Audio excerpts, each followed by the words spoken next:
Wapo watu wanaoamini kwamba ili mtu afanikiwe ni lazima aende shule.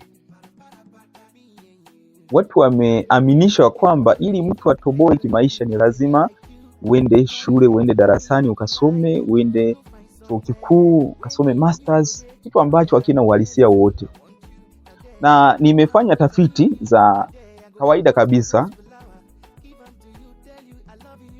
Tafiti yangu imeonyesha kwamba kusoma sana haimaanishi kwamba utafanikiwa sana.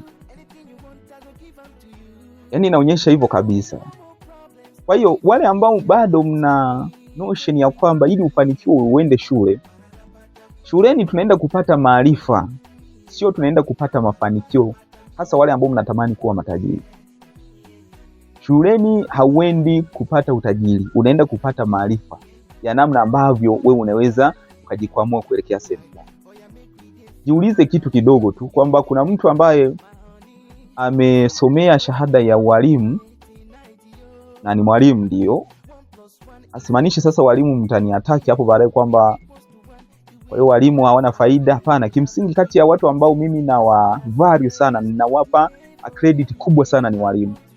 Kwa sababu ukiangalia hata kama huyu tunayemfahamu ni rais wa Jamhuri ya Muungano wa Tanzania, rais yoyote yule amepita kwenye mikono ya mwalimu. Mfanyabiashara mkubwa amepita kwenye mikono ya mwalimu, madaktari wamepita kwenye mikono ya walimu.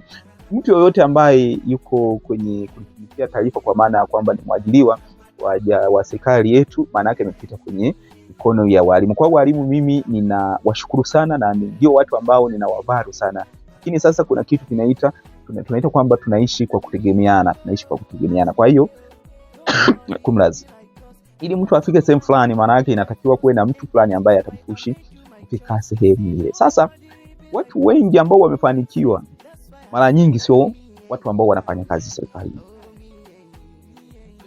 Swali la kujiuliza tu, unafahamu matajiri wangapi hapa duniani? Je, hao matajiri wanafanya kazi kwa mtu? Wanafanya kazi kwenye taasisi? Utakuja kugundua ya kwamba hakuna mtu ambaye ni tajiri hapa duniani ameajiriwa. Hakuna mtu ambaye ni tajiri hapa duniani anafanya kazi kwenye taasisi fulani, kwenye kampuni fulani, kwenye institution yoyote ile. Hayupo mtu anamani. Hayupo kabisa. Sasa siri iliyopo ambayo imejificha kwenye issue ya kuajiriwa ipo hivi. Acha niwaambie leo. Unapokuwa umeajiriwa sehemu, inamaanisha kwamba unamtajirisha yule aliyekuajiri, sio wewe uliyoajiriwa. Kwa maana ya kwamba amechukua muda wako umfanyie yeye, amechukua ujuzi wako umfanyie yeye, na amechukua nyota yako umfanyie yeye. Kwa sababu kuna watu unaweza kumweka kwenye duka lako, kwenye taasisi yako, asiwe na nyota ambayo itavuta watu kuja kwenye kampuni yako, kuja kwenye taasisi yako. Lakini kuna mtu akija pale ana nyota kali ambayo ataweza kuinua kampuni ikafikia mahala fulani. Lakini unakuta taasisi imeajiri zaidi ya watu 100 wanafanya kazi sehemu moja. Maana yake pale amechukua uwezo wa watu 100 amewaweka pale na wanafanya kazi kwa ajili ya mtu mmoja au kwa taasisi moja. Amechukua ujuzi wa watu zaidi ya 100 wanafanya kazi kwa mtu mmoja. Kwa hiyo hapo atakayehesabika ni tajiri yule ambaye mnafanya kazi kwake, sio wewe unayefanya kazi pale. Wewe utapewa pesa za kujikimu kwenye maisha yako. Ndio uhalisia wa mambo ulivyo. Sasa simaanisha ya kwamba usiajiriwe, simaanisha ya kwamba usitafute ajira. Ninachokimaanisha hapa ni nini? Ukifanikiwa kuajiriwa mahali popote pale, mshahara wako unaoupata utumie kwa umakini sana. Hujanielewa bado? Ninachokimaanisha kwamba mshahara wako unaoupatiwa sehemu ambapo umeajiriwa utumie kwa umakini sana.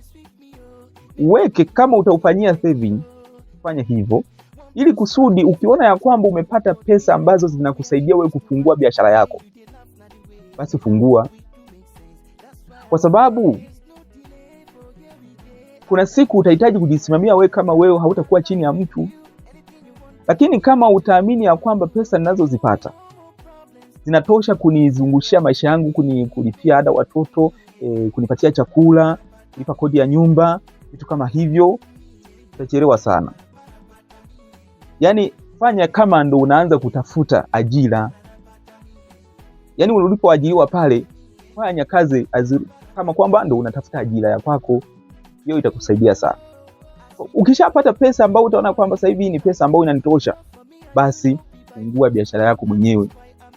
Maana unaweza ukafungua biashara yako ukawekeza mahali popote, ukaanza kuwa mtu mkubwa, ambapo na wewe sasa utakuja uchukue watu kutoka huko wenye ujuzi wao waje wakufanyie kazi wewe. Hiyo ndo siri iliyopo, hiyo ndo siri iliyopo. Kwa hiyo usingangane tu miaka yote kwenda rudi unafanya kazi kwa mtu mmoja, hiyo itakusababisha usifike mahala fulani.